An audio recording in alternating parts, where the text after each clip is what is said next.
Welcome to the podcast, Cassidy. I'm really excited to have you on, and also that we finally managed to connect after, I think, 2 or 3 years. It's been a long time. It's hard, and Hmm. so much to do. Well, to jump right in, I've reached out to you because I've been following your Instagram and I've learned a lot from you. You put out information that is really easily digestible and very eye-opening. Like one thing that I remember that really stood out to me was the map of the dog parks. In Chicago. Yeah, that are so primarily in wealthy neighborhoods. Hmm. Like these are things that I was like, wow. Like once you look at something like that, you're like, that is wild. Yeah. I had no idea. And now I'm like walking through the world looking at dog parks and I'm like, what a or something. But please introduce yourself to our listeners in whichever way you'd like, your pronouns, your dog, your passions. Sure. My name is Kassidi Jones. My pronouns are she, her. I'm wrapping up a PhD right now in African American Studies and English at Yale. My dissertation is on 19th century African American eco-poetics. So I spend a lot of time thinking about Black folks' relationship with nature, primarily in the context of those years right after enslavement, but some during. And I'm most well known for an Instagram account that I ran. It's very much been on pause because I need to finish school, called Ginger Snaps, where my quick summary is that we talk about anti-racist animal advocacy, but I think the real meat and potatoes of the account is doing things like you said, opening folks' eyes to pieces of animal keeping, pet keeping that a lot of people haven't thought about because they haven't had to, and also making connections between the historical roots, primarily in the United States, the historical roots of animal human relationships and how they impact the animal industry as we know it today. My dog's name is Ginger. She's not here. But she's the light of my life. She's a shelter mix of something. Her papers said black mouth cur, but then people that have black mouth curs say that she doesn't look like a black mouth cur. And some people think that she looks like a pit mix, but some people are vehemently against that and say she looks nothing like a pit bull. So she's just whatever she wants to be. She's just Ginger. She's 4 years old. She's allergic to dust and dust mites and storage mites and some grasses and pollens, but the dusting is really bad. And through her allergy panel, I discovered that I am also allergic to dust. I just went and got my own allergy panel while I Oh, was at it. So we're both allergic to dust. So she is, in fact, my biological child. clearly, clearly. Yeah. Hmm. You just can't refute the evidence. No. So, for first question, what does it mean to you when you say you're an anti-racist animal advocate? Yeah, that means that I care a lot about all the animals on this planet, including human beings, which is just a kind of animal. And that means I think about how the animal welfare causes that are so important to us, dog lovers, pet keepers, all of that, how those are inextricably linked to human welfare issues. And I don't think we can completely solve one without the other. So it's just keeping both of those things in mind while I talk about how much I love my dog. Yeah, no, I totally agree. And recently I thought about this quite a lot again because I had the great pleasure of raising my dog's puppies. Oh, When placing the puppies, I thought about how people generally place puppies in the peculiar slice of the dog world that I partially inhabit, an online dog training academy based in the US. And that's kind of my foot in that particular slice of the dog world that I was thinking about. In my online life, I interact with students that I'm teaching in these classes that I teach there. And I'm part of a couple groups, and some of them are about breeding that also have lots of my students or my colleagues. My student population, so these are dog geeks. They're not people who are into pets. They're people who are usually into dog sports or who are into dogs on a very, very extreme level. mhm. Sometimes in a way that I wonder, like, do you like your dog more than you like other humans? I don't know. And that's fair. I guess that's fair, but also it Would depends on, work on that. like, I feel like it's also problematic. Yeah, I Depends on agree. how it expresses yourself. Yeah, exactly. You have the feeling, sure, but I made a post about this. I don't like when people say that to me, and people say that to me a lot, that they like dogs more than people. Great. I love that you have that feeling. And also, why would you share that with me? Now I'm suspicious of you because I'm a people. Exactly. So, yeah. Yeah. No, I remember my mother, who's not a dog person, once told me, "Oh, you like dogs more than people." I was so insulted. I was like, "Who do you think I am? Like, Yeah. why can't I like dogs and people? Right. Like, those are two completely different species." Right. So in the context of placing my puppies, I thought about how dogs in this particular slice of the dog world get typically placed. They're usually, it doesn't matter if it's a rescue or a shelter or whatever you want to name the rehoming organization or a breeder. These dogs are usually extremely expensive and Mm-hmm. or have crazy criteria that you need to meet if you want, Mm-hmm. at least in the US. That's where the majority of the student population is based. To me, it seems very clearly like coded classism and racism. When you say you need to own your house, you need to have at least Mm-hmm. 6 foot tall fence, or one person needs to be, at least one person in your household needs to be at home full time, or something like that. I feel like that has very little to do with what the life of the dog is going to look like and if Right. it's going to have a rich and satisfying life or not. Right. I am trying to understand, but I feel like I'm generally struggling to understand Mm-hmm. that connection that seems very obvious, apparently, to some people in that slice of the dog world. And I've heard that argument made or seen it made online that, oh, but I want the best for my puppies and I want to be sure they can go to a home where everyone can afford their vet care, et cetera, et cetera. And I feel like if I had that train of thought and arrived at, oh, I'm worried that the future home of this dog, the people there won't be able to pay veterinary bills, how is my next step in that thought process not, okay, like I'm not worried about breeding my dog. I need to be working towards greater justice in the world for the humans. Right. Because then, I mean, the other thing becomes a non-issue. If we live Right. in a just world, then we wouldn't have to worry about that at all, right? Mm-hmm. Knowing that not every human has access to healthcare, how can my priority be that this fancy little puppy goes to somewhere to someone who can afford vet care for dogs? How does that not shift my perspective and the course of my life? Yeah. That's deep. That would also be my line of questioning for myself. If I heard that somebody could not afford veterinary care for the animal that they keep, I would think, oh my gosh, I have to help this person so that they Exactly. can take Yeah. care of what they need to take care of. But that is not everyone's impulse. I don't know for sure why that is, but I have some guesses. People feel like tackling poverty as like the whole thing is impossible, especially for one person to manage. So they control the thing they feel they can control, which is the outcome for this one particular dog right in front of them.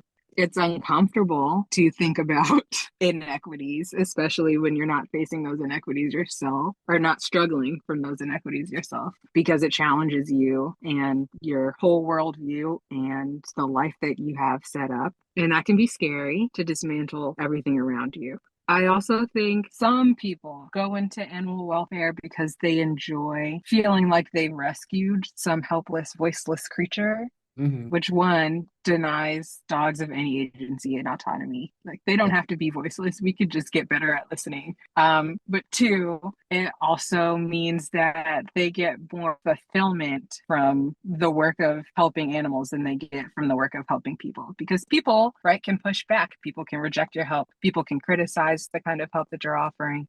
People can be ungrateful. And it's just not the same immediate hit of self gratification as doing quote unquote what's right for a dog who you just assume is grateful to you. That's such a good point. Yeah. Mm-hmm. Yeah, I actually hadn't thought about that, but that may actually be a big motivation for many people. Like the assumption of gratefulness, right? Right, It's probably not there a lot of the time. Like we don't know because we can't ask them. right. Yeah. Yeah. Also, like the lives we provide for them. I don't know if that's the lives they would choose necessarily, just because you think And we don't ask. we can't. Yeah. We can't. We just kind of assume we know best, and then we could spend more time trying to figure out what the individual dog in front of us likes, but it's way easier to write our own narrative and then check off the box that we fulfilled our own need. And so the dog's need must be fulfilled as well. Yeah, interesting, because like with a human, you can ask the human in front of you. Right. It is uncomfortable, but in the end, then it may actually be more meaningful and more impactful. That should actually be a motivation. It should, but it's more work, and people don't have the energy, the time, the concern, whatever reason. A lot of people don't feel up to that. Right. I see that a lot of people don't feel up to that, but I do feel that the people who have the time to think about these things for a puppy most definitely have the time to think about these things for people too. Right. Theoretically, it would work that way, but sometimes people's empathy isn't for their fellow creatures, right? It's just for who they perceive as victims. Mhm. If you're somebody who considers yourself as part of an ecosystem, as one living thing sharing a planet with millions of other living things that all have their own values and should have more agency than they have, and that deserve dignity and respect as fellow members of this planet, then I feel like you're more likely to be able to transfer your love and empathy and energy to act for a dog to a person. But I don't think that's why a lot of people come to animal welfare, because of that universal love for living things. I think a lot of it is for self gratification. Sometimes, I'm not saying that's everybody. I have to give the disclaimer because every time I say something like this, somebody sends me an angry email saying, "How dare you say that I only do animal work because I'm selfish?" And that's not what I'm saying. I don't know you. I'm just saying there's a possibility that there's this layer in some people somewhere, and it's worth thinking about. Yeah. Yeah, wait, sorry. I just lost my train of thought listening to you. I'm sorry. No, I'm sorry. Oh yeah. So placing my puppies was the latest iteration of myself thinking about all these things and questioning them.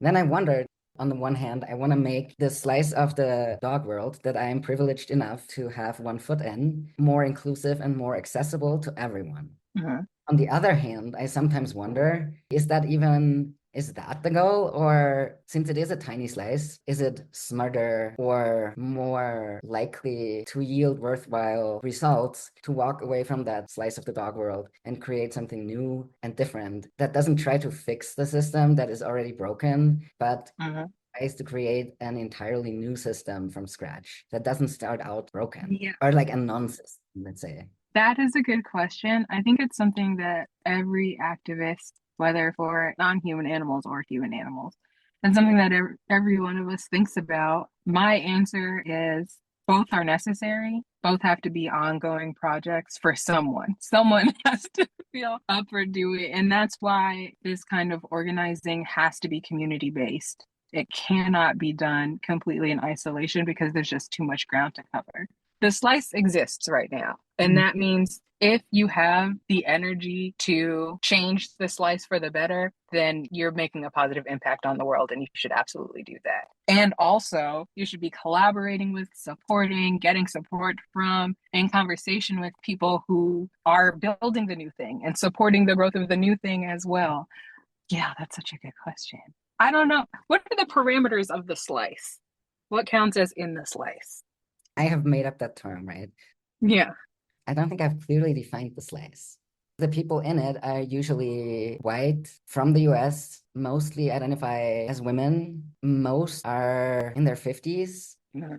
or a little older. Not everyone, but the majority. They're upper middle class, I would say, from my understanding of what upper middle class means. They have money and time to spend on their dogs, Mhm. and often money to spend on things for their dogs that to me seem sometimes a little bit excessive. Say acupuncture. Mhm. I can't help but use myself as a benchmark, right? Mhm. I have never been to an acupuncturist. And because of that, I am unlikely to ever take my dog to one. I wouldn't spend that money on myself. Mhm. I'm trying to give my dogs, what I give myself. I'm making myself a benchmark because like I'm trapped in my own head and in my own life. So things where I'm like, well, many people can't afford that for themselves. I can afford to have two dogs. I can afford to live alone. I own a car. I'm very much a privileged person. I am definitely more privileged than the majority of the people around me. I want everyone though, like what I really want is for everyone to have access to the same crucial resources. In that slice, there are more resources in that little slice than are needed, Mhm. while outside of that slice, there are less. I see. How can we How about you don't take your dog to the acupuncturist, but someone else gets to take their dog for a rabies shot? Hmm. I see what you're saying. It would make more sense to me. Your dog is still going to have a good life. Hmm. This other dog is also going to have a good life. Hmm. Nobody gets raped. Nobody gets rapey. I don't know. I don't spend a lot of time talking to people that are moneyed that way. Nobody that I know personally can afford regular acupuncture for their dog. I would say if that makes an individual's life and an individual dog's life better, getting acupuncture, go for it. And also show as much love to other living beings as you are willing to show to your dog. That's a lot of love Yeah. to go get acupuncture for your dog. You care about that dog so much. So, what if we also apply some of that care elsewhere? And I also think that if you are somebody who's able to do that, you have to be mindful not to set that as the standard for good care. Yes. That's not the threshold, that's not the bar. That is an extra thing that you are able to do, and that's beautiful. I love that you're able to do that. And also, people who can't do that can still be good dog parents. Yeah, of course. I don't think every dog would like having a stranger stick needles into them, right? So Yeah. not necessarily like yeah. Right. Hmm. So that would just be something to think of. Yeah. So I feel like I do have access to a population of students Hmm. who do live in that world and who may be seeing this as the standard of care. Yeah. Having that access, how can I inspire people to think about that without alienating them? Because Hmm. half the things I think are probably super alienating to people. That's fair, but also not constructive. Yeah. It doesn't help the mission Yeah. to make everyone feel alienated. Some people got to get left Oh, behind, yeah. but not Oh, for everyone sure. needs to. Righteous anger definitely has its place. Hmm. And also, it feels very Hmm. good. Like, especially if you know there's no way of changing someone's mind, Hmm. unleash your righteous anger on that person and feel Light better. them up. Yes. Yeah, I agree. That is a good question that I don't think that I have an answer to. I mean, I have been able through Instagram to reach some of those people and make them not feel totally alienated. Some of them. Some people stuck around. I don't know. And that took a lot of thought and thoughtfulness and framing.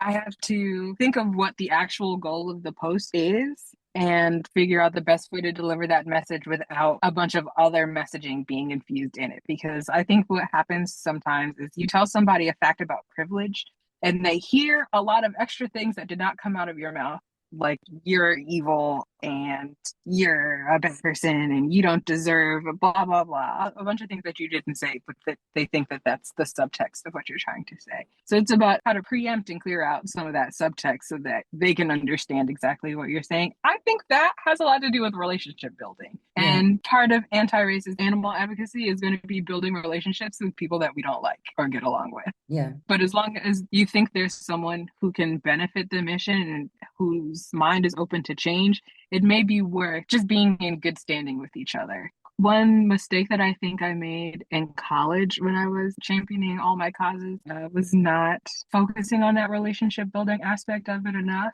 And so everything that I was saying just sounded like criticism because I hadn't done the care work necessary to help somebody understand that what I'm saying comes from a place of love and not from a place of hate for this person. So that's something that I try to carry with me in my messaging, but it is hard. It's another layer of the work. You do it really well. I don't think I've seen a post of yours that came across to me, anyways. You make it interesting and informative. Thank you. And then what the person does with that is really, to me, it feels like that's really up to the person who is consuming that post, not in the post. Yeah. And I've gotten more consistent about putting in these disclaimer type phrases. And it's like my attempt to redirect someone. Like, I already see that you heard what I said and your mind went somewhere else. Here's a disclaimer to help bring you back to what I'm actually talking about. Don't spiral. Stay with me for a second. It's only 10 slides. We can do it. Yeah, that's hard. Yeah. Yeah, that is actually a really important point, the relationship building point. That feels easy around dogs. Hmm. It's less easy to stay non-judgmental once we like leave that. Yeah, But that's probably the or one of the best ways of actually reaching people rather than just talking. right. Yeah. It's never just one job. Sometimes people think that all of the work that goes into my posts is just like reading articles and research. That is the easy part. The hard part is figuring out how to relay that information in a way that will actually sink in with people. And that takes a lot of revising by phrasing and even in the comments. A lot of times I don't respond to the comments because I have to put that level of work into the comment as well so that when other people read it, they also don't feel attacked or they get the clarity that they need if they have the same question. Yeah, it's just a lot. Which is why I really don't enjoy when people call me an influencer. I'm not trying to get people to buy shampoo. I am doing a lot of labor when I'm posting, and calling me an influencer feels like it minimizes what I'm trying to do. It feels like it doesn't fully capture the work that I'm putting in. But I get why people do it. Content is content. And so I guess being on the internet means you're an influencer, but that's not really how I like to be seen. I see that. Yeah. I have a very stereotypical idea of what an quote unquote influencer is. It is, I mean, I don't know. I'm not an influencer and I don't know anyone who sees themselves as an influencer, but I like my, yeah, it's like that shampoo thing. Like it seems very superficial. Yeah. I think that's how Hollywood portrays these people Hmm. who call themselves influencers, and that's where that idea comes from, right? Like, I don't even. For sure. And no shade to the influencers. I know they do a lot of work too. I've had to film an Instagram reel. It's tiring. And also, I think of what I'm doing as different. And I'd like it to be acknowledged as different. I agree. It's not a term that comes to mind when I look at your account. Mhm. And I think it is also smart to not read the comments even or not engage with them all. I can't. When I consume social media, I consume the posts. Hmm. It's very rare that I even read comments, and even rarer that I comment on a post. Yeah, same. The energy as you're creating something to put out into the world is probably best spent on the post itself because that's what most people are interested in. Well, Kaden, I think you're further along in your journey than a lot of people that read my content. I think you've had to do more thinking about these issues than a lot of people that reach my content. And so you don't need the extra help. You don't need the tutoring session like some folks do. But that's what I think of the comment. It's like office hours. But you're already passing the class, so you don't need to go.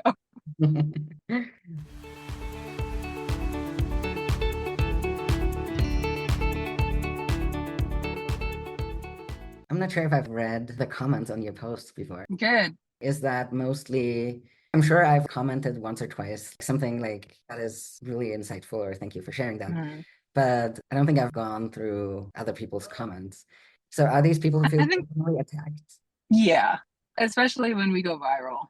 There Mm. are people taking it very personally. So the vast majority of the comments that I get are the thank you for sharing. Sometimes people say that they need to sit with it longer, which I appreciate. But then there's always going to be a pocket, I would say a quarter to a third of people who are like, I'm not like this, so I don't agree. Or I've never seen this, so it doesn't exist. I usually have the energy to get back to one. And all of the rest of them that are feeling that way are just going to have to come back to this one comment because I'm not doing it again. Yeah, Um, this is especially true for that post that was explaining why I don't like when people tell me that they like dogs more than people.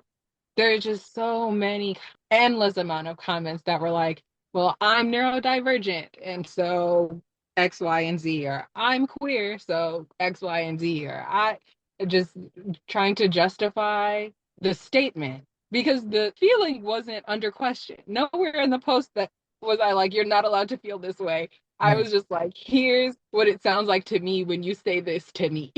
Yeah, And so, yeah, somebody put, they said, I'm the child of immigrants and something, something, something, something. And I'm HIV positive and something, something, something, something. And I'm like, we're losing the plot a little bit. We are losing the plot a little bit.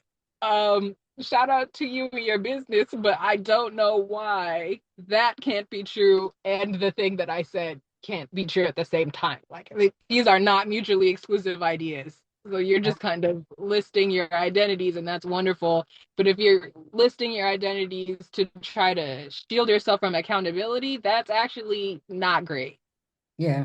How do you know whether a comment like this is worth engaging in or not? How do you know if that's a person willing to change their mind or just some internet troll who gets a rise out of stealing your time that you could spend on other things, right? The signs that I look for are instances of self-reflection. So if somewhere in the paragraph they're like, and there's a chance, or maybe I've just never seen it, or maybe I've just never heard of it, that's a moment that I can hold on to because you're willing to accept that there's a chance that I might know what I'm talking about. And the other thing I look for is leading with questions. Some people just want to argue. And so they're just kind of trying to force their point of view as far as they can down my throat. But some people genuinely they disagree because they don't understand and they need more clarification. So people ask me questions that are clarity based, and I find the clarity based questions those can be most useful to other people. Yeah, that So makes I'll answer a clarity based question just so that it becomes like an FAQ. right, because you're not only talking to the one person who asked the question, but to everyone Yeah. else reading along. That's true. Yeah. I am never only responding to the Yeah. comment in front of me. I am also thinking about the dozens of comments I'm going to get that sound just like this. Yeah, now that you frame it like that in a dog training specific context in an online group class, when I explain something or respond to something with grace, Mhm. I feel it doesn't matter what this one person gets out of this because everyone else who is reading this may find it helpful, start thinking about something. Exactly. Yeah. And one would hope that the people consuming your content are consuming it because they are interested in learning more. Problem with going viral because when you're viral, most of the people that are consuming the content are not.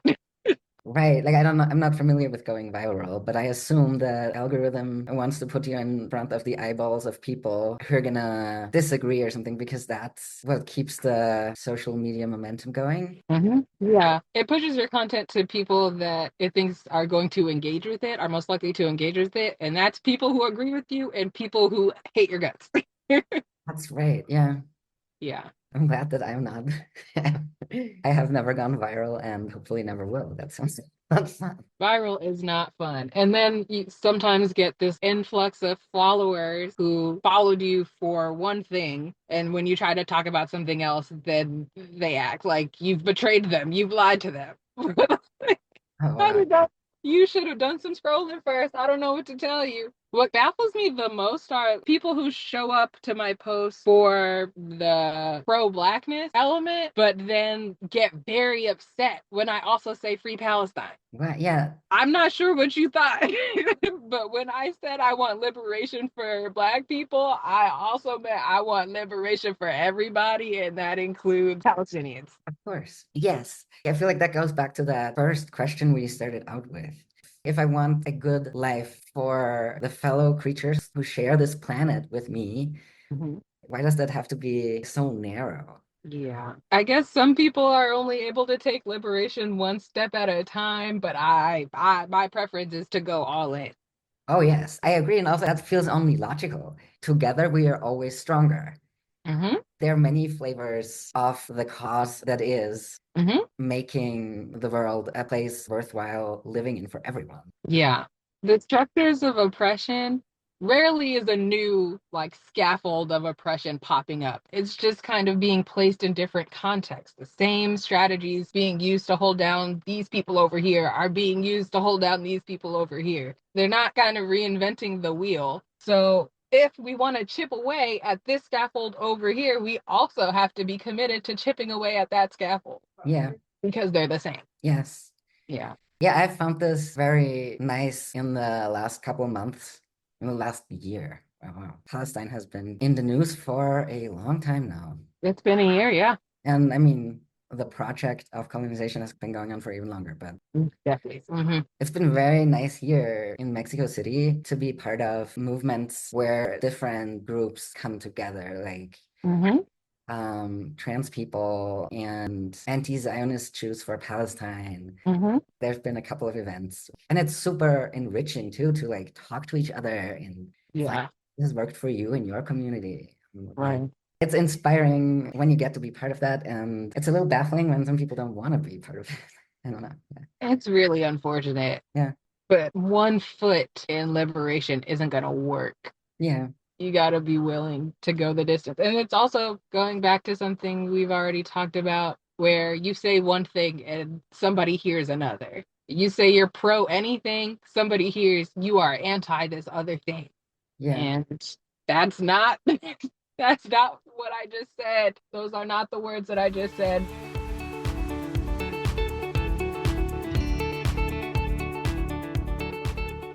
Okay. Um, my phone is having a meltdown. Hello, I can hear you. I can't see you, but I can hear you. Okay. Yeah, I can hear you now, but yeah, my phone is having a meltdown. Let's just do a quick wrap up. Okay, let's do that. And also, let's schedule a part two because I feel like we were having a good conversation. Yeah.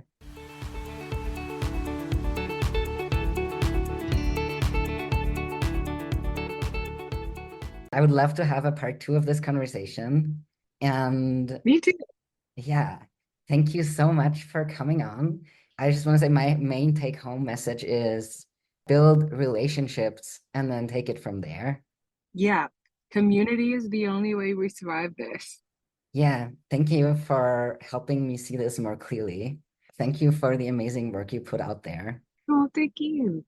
And before your phone decides to go offline again, where can people find you on the internet? Where can they support your work, follow you? Yeah, you can follow me on Instagram at gingers_naps. Like Ginger snaps the cookie, but my dog's name is Ginger and she sleeps a lot. I have a website, gingers-naps.com. There's merch there. There's also resources like a reading list if you want to learn more about some of the subjects we brought up today. I do have a Patreon. It's kind of on pause, so it's free to join right now because I'm only posting on it kind of intermittently. Yeah, it's free. You can go take a look. I also post more about my personal life and Ginger's personal life on the Patreon. And that's about it. And the Patreon is also Ginger Snaps. Yes. Perfect. Thank you so much again. And wait, I was gonna ask you something else, but it slipped my mind. I've been overworked and my brain is not functioning properly. Well, I feel you. I have a part two, so I can ask you Okay, cool. All that. right, thank you for having me. This was a really good talk. Thank you for taking the time. Good luck apartment hunting. And yeah, Thank you. say hi to All Ginger. right, I will. Bye. Bye.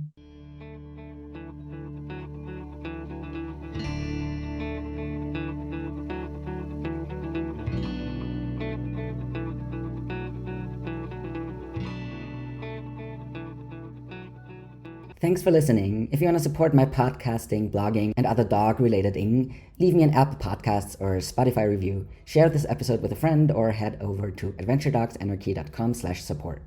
For a growing library of free dog training resources, check out adventuredogsanarchy.com/free stuff.